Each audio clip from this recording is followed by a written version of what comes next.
Осман 120 серияның соңғы бөлімі. Енишехер. Осман барлықтары ауыз ашатын уақытта ауыздарын ашып, Аллаға доғаларын жасап, шүкіршілік жасап отырады. Осман Орханнан: "Ал енді балам, айта ғой, не көрген білгенің бар, не біліп келдің?" дейді. Орхан Найманның шатырында болған білгендерінің бәрін айтып береді. "Әке, Байындыр мен Севилья Найманға қызмет етіп жүр, олар сатқын екен" дейді. Найманның шатыры. Байындыр айтады: "Орхан бізді бәрімізді естіп біліп көріп қойды. Енді ол әкесіне барлығын айтып барады. Ал Осман әлі тірі. Не болады енді?" дейді. "Осман тірі болса, онда мен не болмақпын? Найман қолбасшы" деп Севилья айтады.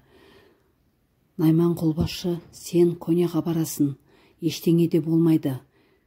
Алайдин сұлтанның басын алып, ең биік жерге қадап қоясың" деп тапсырма жібереді. "Ал мен Османды өзім өлтірем.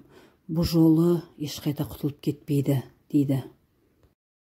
Осман Орханнан: "Балам, сен Найманның шатырынан қашып кетерде сені ешкім байқаған жоқ па?" дейді. "Жоқ әке, ешкім байқай қойған жоқ. Мен тиелген арбалардың ішіне жасырынып кіріп қашып кеттім" дейді.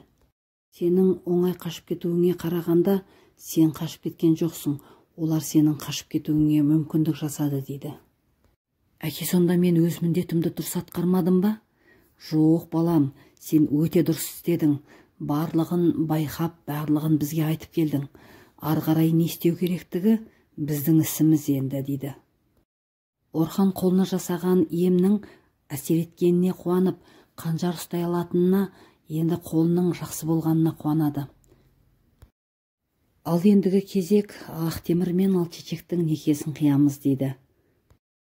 Сөгіт. Уәлиде сұлтанға Османнан хат алып келеді. Осман Уәлиде сұлтанның өзіне келіп кетуін, маңызды іс барын айтып жазып жібереді. "Тағы не ойлағаның бар Осман? Ертең барармын" дейді. Ақтемір мен Алчечектің некесін әдебелі шайхымның өзі қиып, туған туысқандарынан куә етіп, екі жастың некесін қиып береді.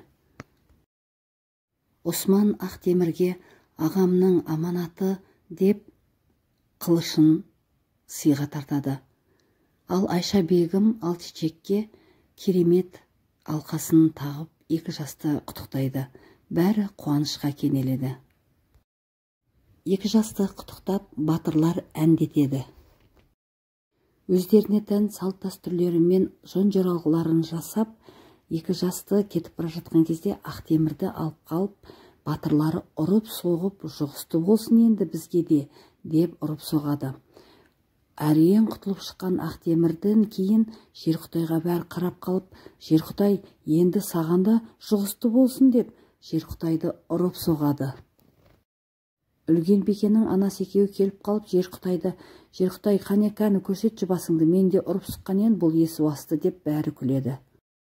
Османға бір батыры Уәлиде сұлтан келе жатыр деп хабар айтады.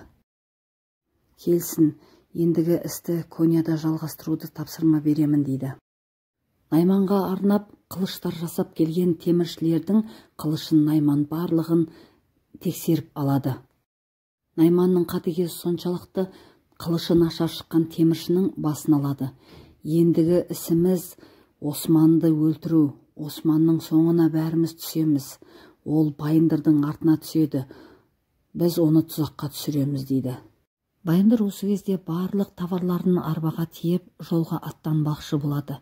Ал Тұрғытбектер Байындырды аңдып отырады. Уәлиде сұлтан Османға келіп: "Я, Осман, не айтарың бар" дейді. "Байындыр мен Севилья сатқын, екеуі де Найманға қызмет етеді" дейді.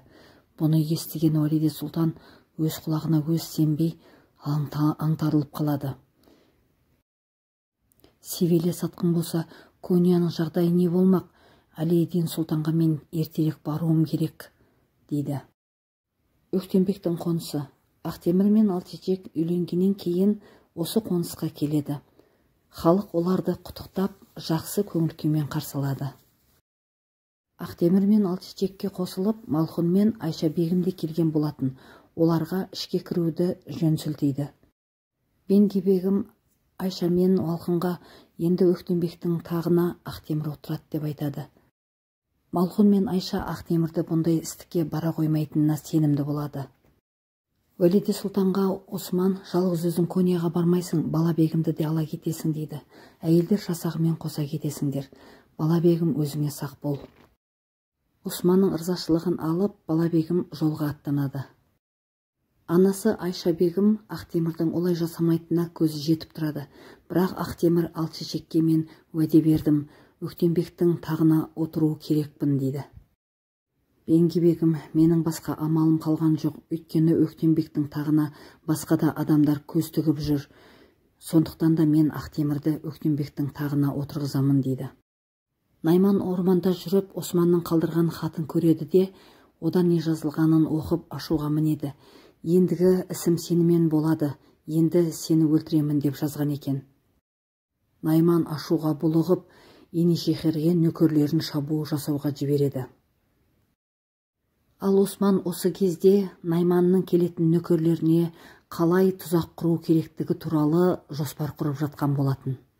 Жоспарды өте мұқият құрып, әр батырдың өзіне тапсырма беріп, Алайединнің өзіне де осы іске араласуын тапсырма береді.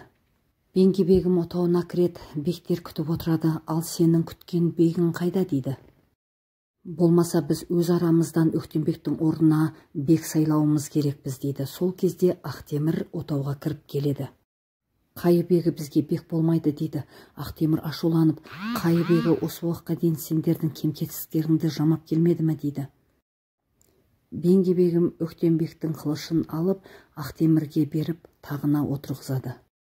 Найманның жіберген нөкерлері Енешехерге шабуыл жасап кіреді, ал бірақ бұл кезде Османдар тек тұзақпен қарсы алады оларды.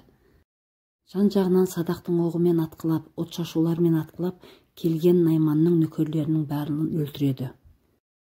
Осы кезде Байындыр товарымен жолға аттанып кеткен болатын. Аңдып келген Тұрғыт жолдан күтіп алады. Тұрғыттың тұзағына түскенін білген Байындыр енді өз қандастарының қанын төкпейтін шығарсыңдар дейді. Әрине өзіміздің қандастарымыздың қанын төкпейміз, тек сатқындарды біз аямаймыз дейді. Осы кезде Байындырдың батырлары қылыштарын кезейді. Тұрғыттар да қылыштарын алып, бірақ ешқайсын өлтірмей ұрып соғады. Байындырдың басын алмақшы болып тұрады. Уәлиде Сұлтан мен Балабегім Конияға келеді. Біз Алайедин Сұлтанды екіге бөлініп іздейік, сонда тез табамыз дейді.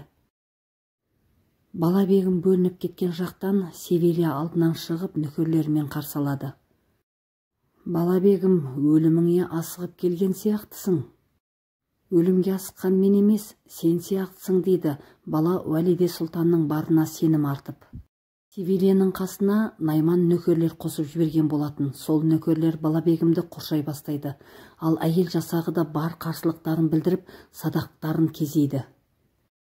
Байындырдың соңынан Осман аңдып келеді деп ойлап, ол кезде Байындырды емес, бізді кездестіреді деп Найман Османды күтіп тұрады.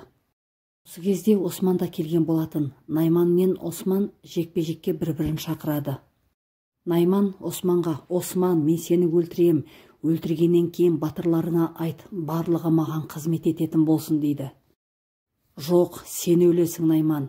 Сені мен өлтірген кезде сен де нөкерлеріңе айт, барлығы маған өтсін» дейді.